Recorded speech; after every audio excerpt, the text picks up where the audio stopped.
Almal van ons twyfel op een of ander plek en oor een of ander ding in ons lewens.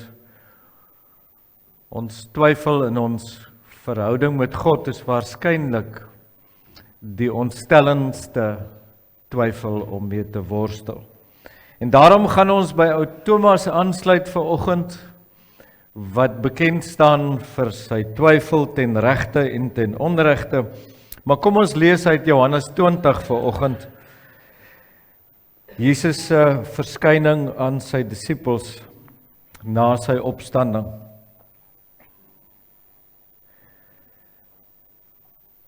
Dit was al laat die aand op daardie eerste dag van die week. Die deure waar die disippels vergader het, was gesluit uit vrees vir die Jode.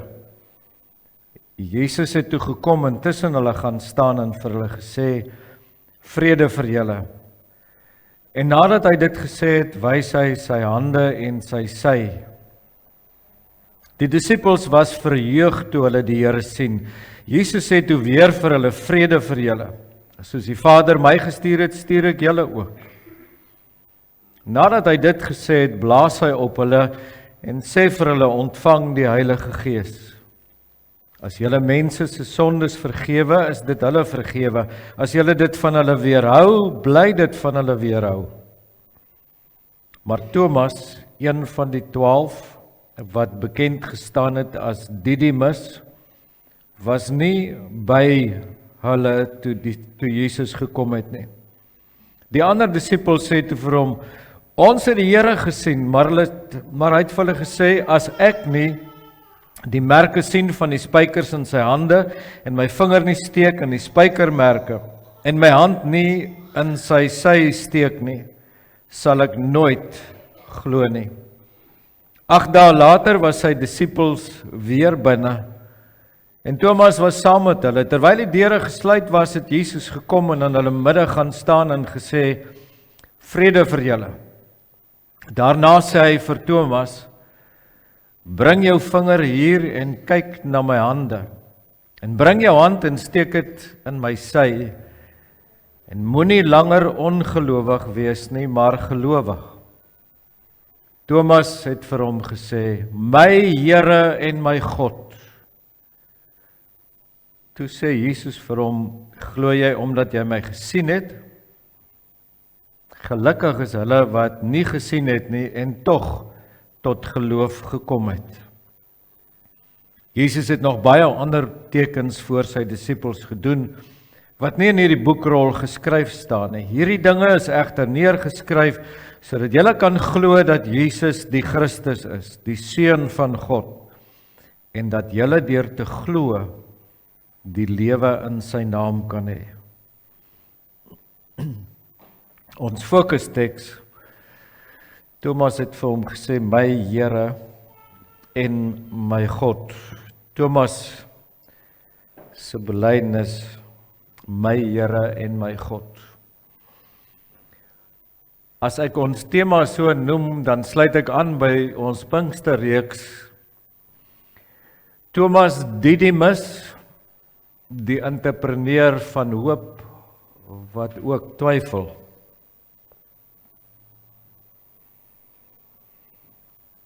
Thomas was baie bevoorreg.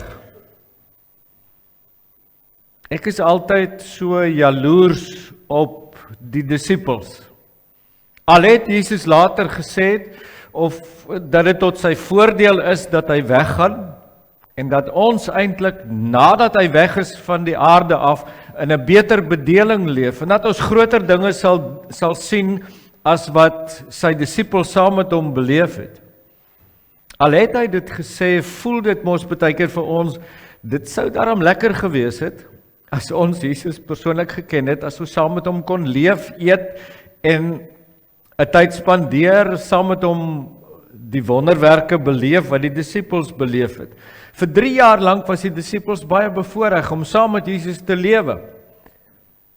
Hulle het saam met hom gebly, hulle het saam met hom geëet, hulle het saam met hom op reis gegaan en by plekke gekom en dinge beleef. Hulle het gesien hoe hy wonderwerke doen. Hulle het gesien hoe die natuur voor hom buig toe hy die storm stil maak. Hulle het gesien hoe hy 'n skare van 5000 plus met 5 brode en 2 visse kos gee. En tog ten spyte van al hierdie voorregte en belewennisse wat Thomas gehad het, ontmoet ons hom in Johannes 20 as 'n persoon wat ernstige twyfel beleef. Hy het alles geglo tot by die kruisiging. Want hy het dit beleef, al was dit vir die disippels, al die disippels 'n vreemde ervaring, maar van die opstanding af, dit waaroor sy mede-disippels vir hom kom getuig het, dit was vir hom een te veel. In alle billikheid, ek dink ons doen vir Thomas 'n onreg aan, ons onthou hom vir die verkeerde redes. Ons ken vir Thomas as die ongelowige twyfelaar. Ons noem hom selfs vanoggend die entrepreneur van hoop wat twyfel. Dis waarmee ons hom etiketeer. Hy is die verpersoonliking oor die eeue van twyfel. Ons het nogal 'n neiging om mense volgens hulle swakpunte, selfs volgens een oordeelsfout of swakpunt te definieer en te etiketeer. Thomas, as net na die Bybel kyk, Thomas was 'n twyfelaar, Moses 'n hakelaar en 'n moordenaar, Jakob die bedrieër, Dawid 'n egbreker, Petrus 'n loenaar, Martha die besige een. Ons dink ook, as ons aan onsself dink ons dikwels aan ons foute wat ons in die lewe gemaak het, aan ons swakpunte, en dan definieer ons onsself, en ons dink oor onsself in terme van daardie een swakpunt of foute wat ons in die lewe gemaak het. En dit word 'n meulsteen wat jou aftrek. En dan ontvlug ons in gedragspatrone soos perfeksionisme, wat eintlik maar 'n bedekking van ons verwonding in die verlede is. Maar mense, ek en jy is ook veel meer as die foute wat ons maak.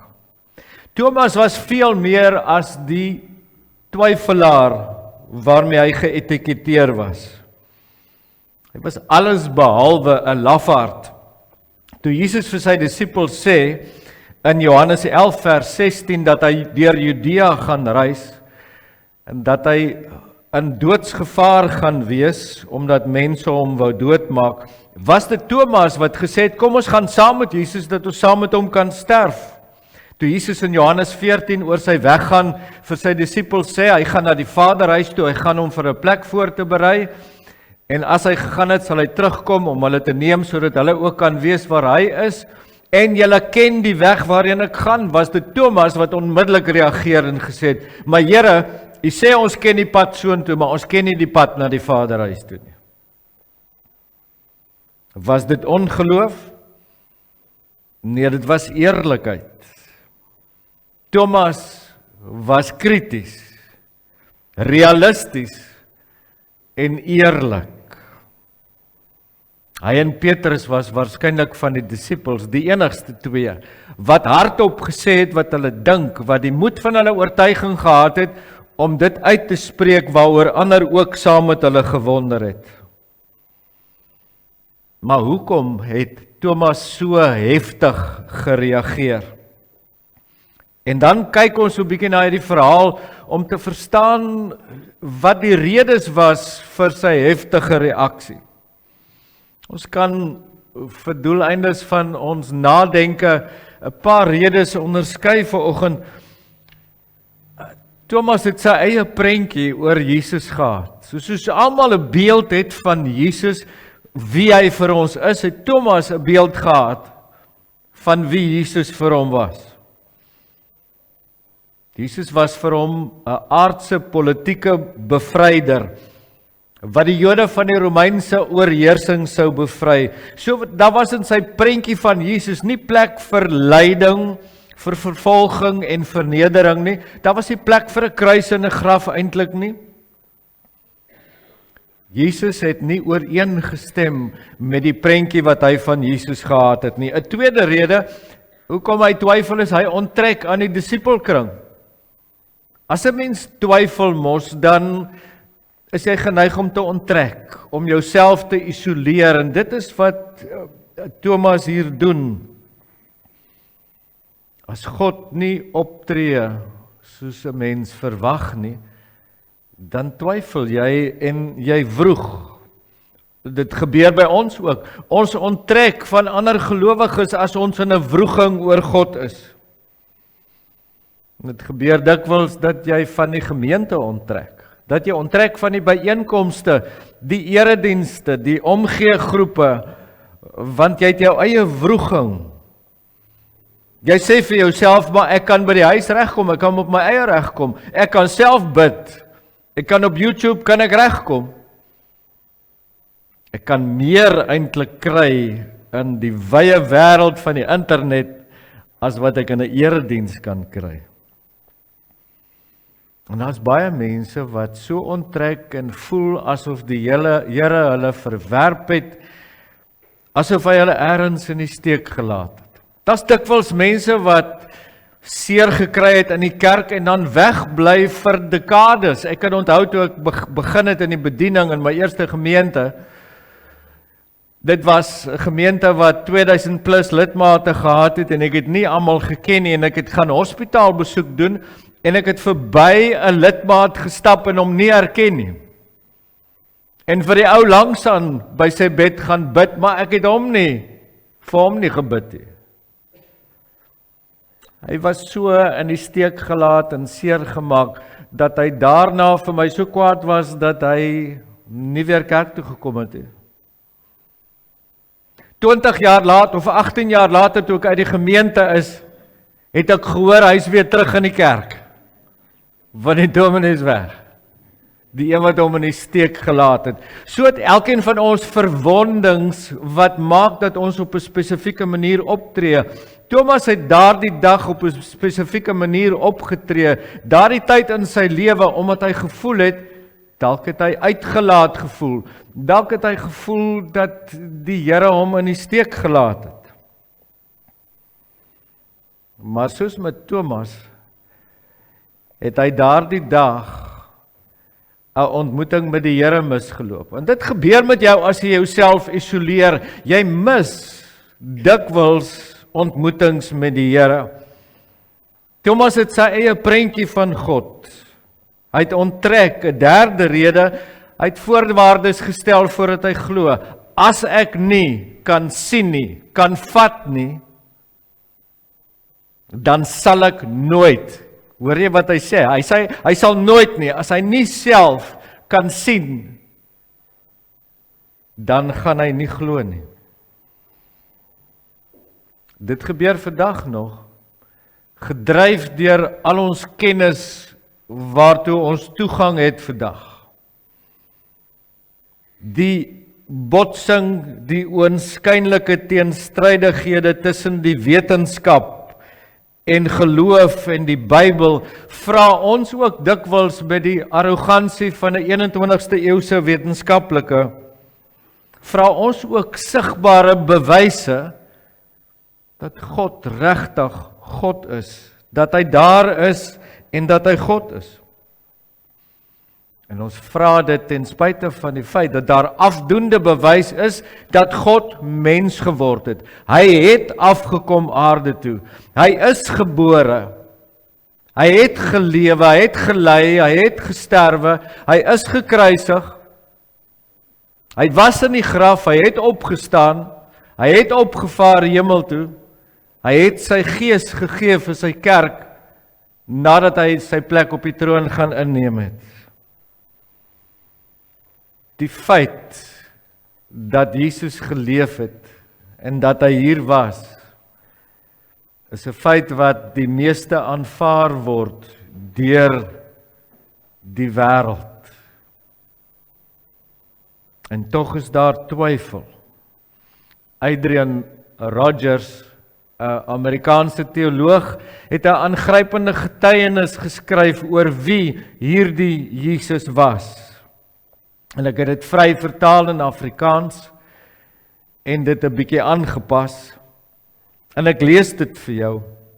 Hy skryf, wie is Jesus? Geen mens in die geskiedenis het die wêreld beïnvloed soos Jesus Christus nie. Jesus het 2000 jaar gelede gelewe. Hy het net 33 jaar oud geword. Hy het 'n openbare bediening van net 3 jaar gehad. Jesus het, sover ons weet, nooit 'n boek geskryf nie, nooit 'n meesterstuk geskilder of 'n tydlose simfonie gekomponeer nie. Hy het nooit 'n leer opgebou nie, hy het nooit 'n veldslag gewen nie, hy het nooit politieke mag besit nie, hy het nooit eiendom besit nie. Tog het sy invloed die geskiedenis van tale en kulture oor die eeue en miljarde mense se lewens verander. Sy geboorte deel die geskiedenis van die wêreld in 2, voor Christus en na Christus. Die Bybel is die mees geleese en invloedrykste boek wat ooit geskryf is. Ruim 1/3 van die wêreld se huidige bevolking identifiseer hulle as volgelinge van Jesus Christus.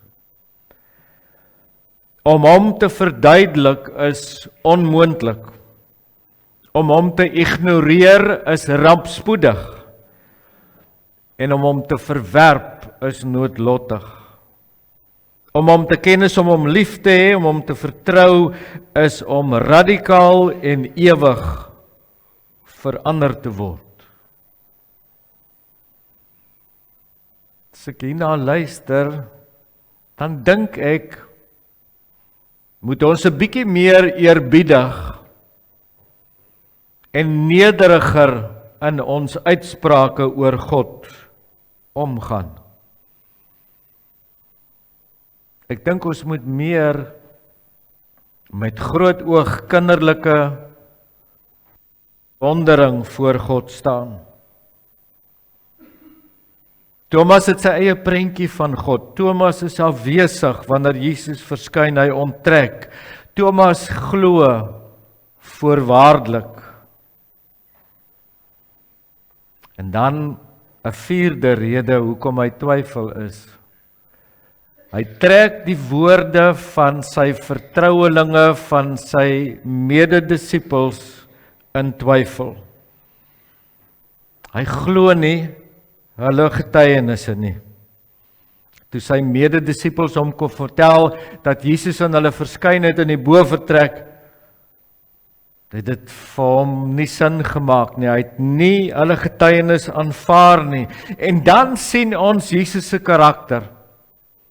Ten spyte van al hierdie redes, hoekom Thomas twyfel, tree Jesus op 'n baie liefdevolle wyse op en ons sien sy karakter.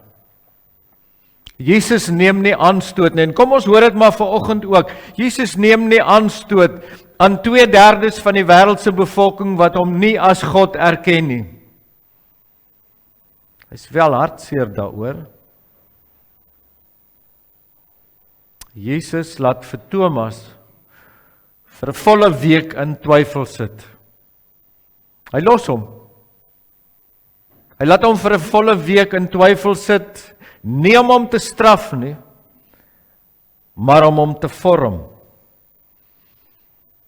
En 8 dae later verskyn hy. Hy verskyn weer aan die disippels. En dit staan nie so in die Bybel nie, maar ek dink dat Jesus spesiaal gekom het vir Thomas. Hy het weer gekom en 'n tweede keer aan die disippels verskyn, spesiaal vir Thomas. En hy nooi hom, steek jou vinger, kyk na my, jy het gevra, jy wil sien voordat jy glo, kyk na my, vat aan my, en sien die merke en voel die merke. Nou die Bybel vertel ons nie of hy die uitnodiging aanvaar het, of hy fisies aan Jesus gaan vat het nie. Ons lees net dat hy onmiddellik toe hy Jesus sien, onmiddellik toe daai ontmoeting met Jesus plaasvind, toe kom daar uit sy binneste uit 'n belydenis, my Here en my God. En nou sê die Bybelgeleerdes vir ons, hierdie is een van die mees unieke belydenisse oor die godheid van God in die Nuwe Testament. Dis die enigste plek, skryf 'n Bybelgeleerde in die evangelies, waar 'n disipel Jesus regstreeks en eksplisiet as God aanspreek en aanbid. In 'n tyd en 'n konteks waar die keiser van Rome vereis het dat die Romeinse onderdane hom as keiser God moes noem, het Thomas hierdie baie betekenisvolle belydenis gemaak. Toe hy gesê het, my Here en my God.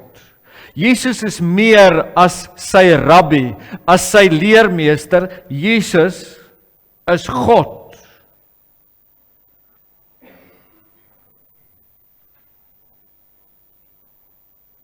Geliefdes, hier is die ding. Dalk wat ons kan saamvat huis toe, twyfel is nie altyd die teenoorgestelde van geloof nie.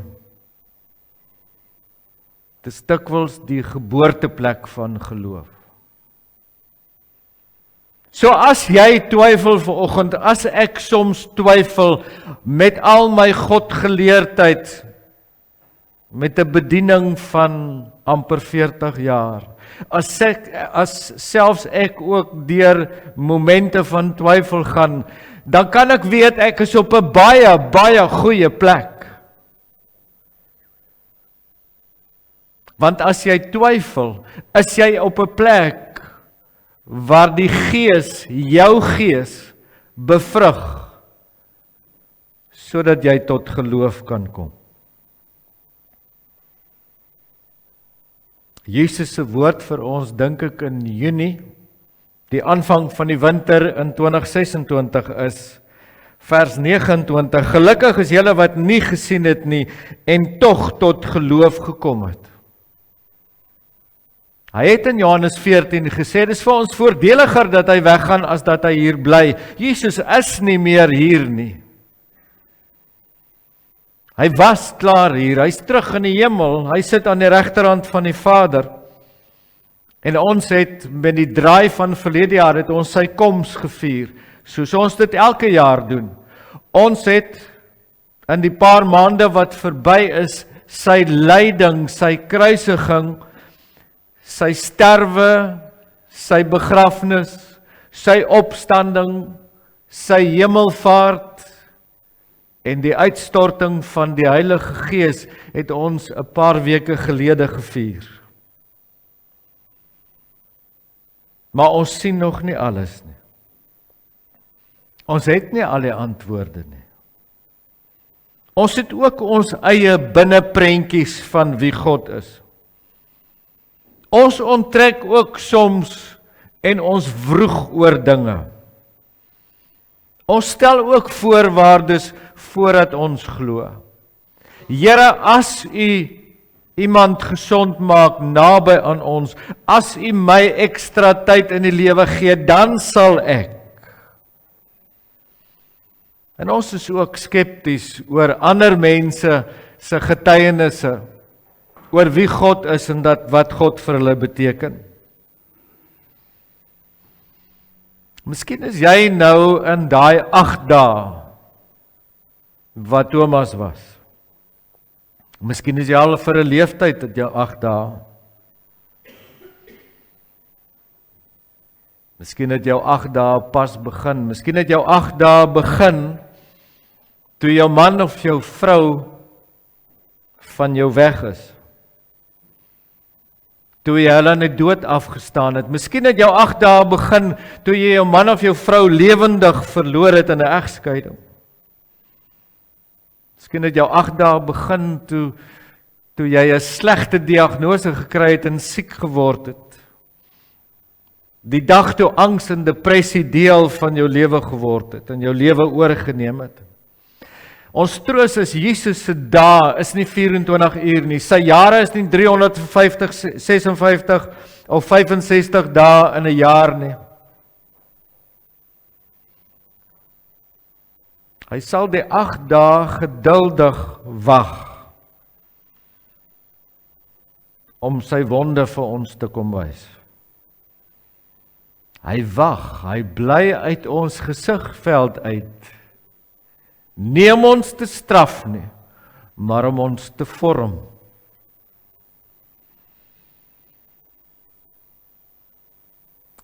Thomas het deur sy twyfel by die punt gekom wat hy gesê het, en dis 'n persoonlike belydenis, my Here en my God. En dit is hoe ons eintlik na Thomas moet kyk, as hierdie ongelooflike gelowige. Dis waarskynlik die lens waardeur God ook na ons kyk, in ons broosheid en ons worsteling.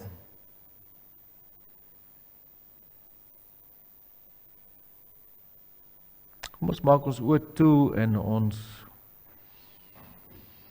dink aan wat die Here vir ons in hierdie ontmoeting vanoggend wou sê.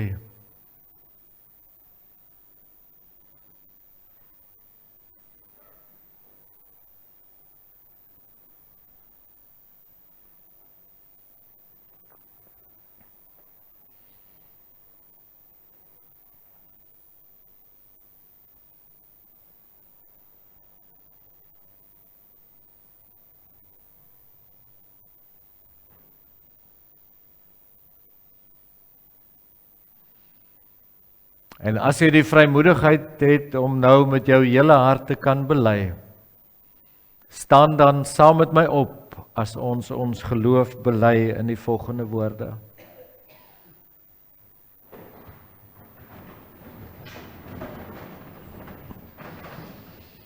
Ek glo in God die Vader, die Almagtige, die Skepper van die hemel en die aarde, en in Jesus Christus, sy eniggebore Seun, ons Here, wat ontvang is van die Heilige Gees, gebore is uit die Maagd Maria, wat gelei het onder Pontius Pilatus, gekruisig is, gesterf het en begrawe is, en ter helle neergedaal het, wat op die 3de dag weer opgestaan het uit die dode, wat opgevaar het na die hemel en sit aan die regterhand van God, die Almagtige Vader, van waar hy sal kom om te oordeel, die wat nog lewe en die wat reeds gesterf het.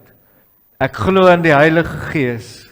Ek glo aan 'n heilige algemene Christelike kerk, die gemeenskap van die heiliges, die vergifnis van sondes, die opstanding van die vlees en 'n ewige lewe. Amen.